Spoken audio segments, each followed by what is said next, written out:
Yeah. Okay. So we got a lovely girl from Melbourne named Kimchi. Well, that's the Instagram name anyway. I'm sure it's Kim.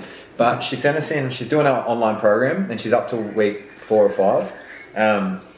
And basically, this is what we're looking at, right? So we just want to talk about what we actually see in this before and after. And she hasn't finished 8 weeks yet, but let's just look at that first photo, because between the two, right? It almost looks like she's lost weight, but she hasn't. It's her pelvic tilt's changed. So, what's the big thing that stands out for you? Yeah. Well, straight away you see the pelvic tilt looks so excessive on the left. Yeah. And it does. It looks like she's lost weight, and like her organs look like they've been tucked back in. Yeah, exactly. Yeah, you can see. Well, her lumbar curve's just crazy excessive. So there's a big V, but the big thing is that her it's like her pelvis is like pointing another way compared to her rib cage, and that it's not stacked on each other. It's like the pelvis is so tilted forward that she's having to lean back to keep her eyes level. And whenever you see that, especially postnatal, that's incontinence, right? I've got to say that 5 times. But that's when the bladder doesn't have that pelvic floor to sit on. So you need to get the pelvic floor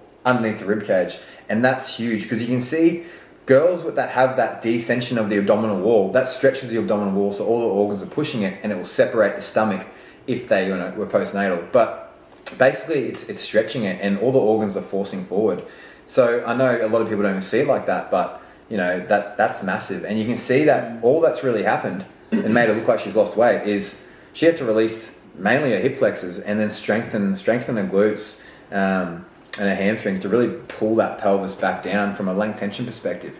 But that's abdominal pain. That's bad digestion. That's bad flow through that whole area from a postural point of view, not even from food, water, diet, things like that. But that's I'm stoked on that, because we weren't even there. That was just from videos, so I'm pretty stoked on that. Yeah, head's moved back heaps too. Yeah, and that's probably just the pelvis treat. Yeah, true. When she had the sway back. Yeah, so the pelvis has gone back under, and so then the head allowed the head to come back. But that's huge, and I'm stoked on that, because when we actually put those online programs out, it's so detailed that I was wondering, are people just going to not be able to do it? But she did it. She did it really well.